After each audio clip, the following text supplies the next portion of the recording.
Isang bansa, isang araw lang, pero grabe yung mga nangyari noong January 10, 2026.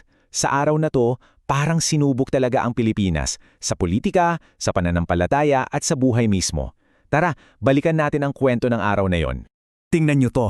Sa isang araw lang, dalawang magkaibang kwento. Sa isang banda, meron tayong isang opisyal ng militar na, tumindig mag-isa laban sa sistema. Tapos sa kabila naman, halos 10 milyong Pilipino nagsama-sama para sa kanilang debosyon. Paano nangyari na nagsabay ito sa isang araw? Yan ang bubusiin natin. So, unahin natin itong issue sa militar. Nagsimula lang to sa isang social media post, pero alam nyo ba, umabot hanggang sa pinakamataas na antas ng gobyerno. Pinag-uusapan natin dito yung hidwaan sa pagitan ng isang koronel at ng mismong commander-in-chief. Seryosong usapan to kasi pwedeng makaapekto sa buong sandatahang lakas. At nako, ang bilis ng mga pangyayari. Dahil lang sa di umanong pagbawi niya ng suporta kay Pangulong Marcos, sibak agad si Colonel ODJA Mongao. Parang ang linaw ng mensahe ng Army, no? Na hindi nila hahayaan ang anumang paglabag sa chain of command. Ganon kabilis. Grabe yung bilis, di ba? Nagsimula lang sa isang post sa social media, tapos biglang boom, tanggal sa pwesto. Tapos sumuko pa si Coronel Mongao at syempre nag-react na rin ang palasyo, sinasabing babantayan nila yung sitwasyon.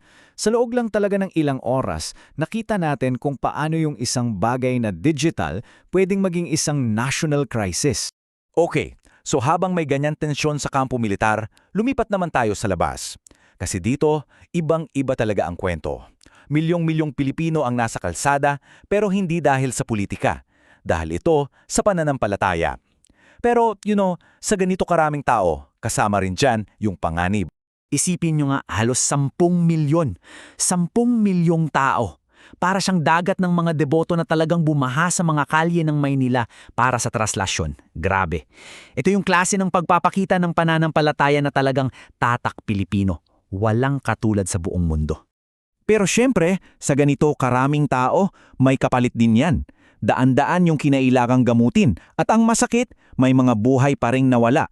Ito yung paalala na napakalaking challenge talaga ang pagsiguro sa kaligtasan ng milyon-milyong tao na nagsisiksikan para sa iisang layunin.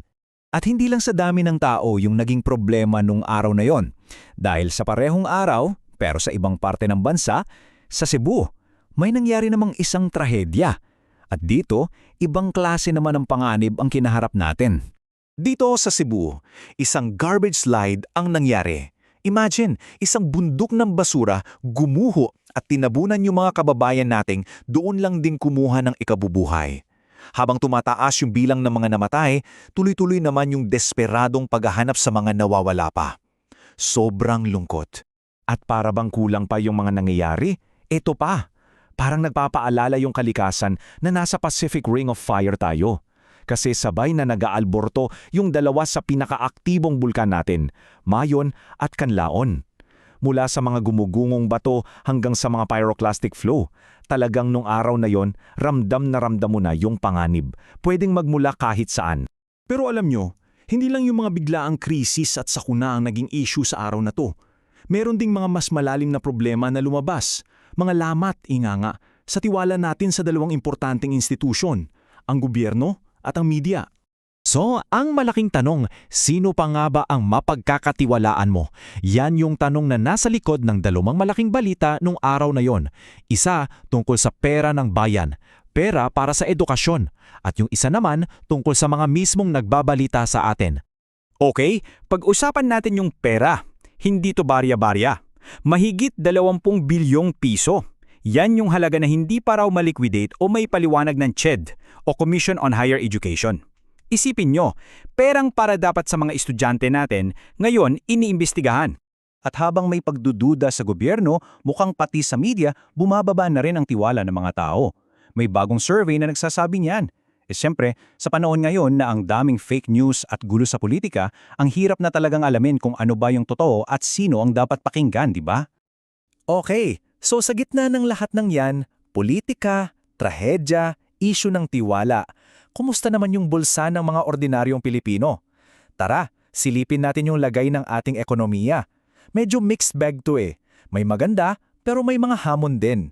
So ito yung dalawang mukha ng ekonomiya natin nung panahong yun. Sa isang banda, yung mga malaking numero, maganda tingnan. Malaki yung international reserves natin, yung ipon ng bansa, at maganda raw ang performance ng ating mga bonds. Pero sa kabilang banda, ano yung nararamdaman ng mga tao sa araw-araw? Yun yung pagtaas ng presyo ng bilihin, kuryente, at yung hirap maghanap ng trabaho. So may disconnect, di ba? Sa papel versus sa realidad. So ayun, pagtutol, debosyon, at trahedya. Grabe no? Lahat yan nangyari sa loob lang ng isang araw, 24 na oras. Ito yung retrato ng Pilipinas, isang bansa na sabay-sabay kong humarap sa iba't ibang klase ng hamon, pero at the same time, nagpapakita ng kakaibang tatag. Ang tanong na naiwan sa atin ay ito, paano nga ba tayo bilang isang bansa sabay-sabay na maglalakbay sa gitna ng ganito katinding mga pagsubok?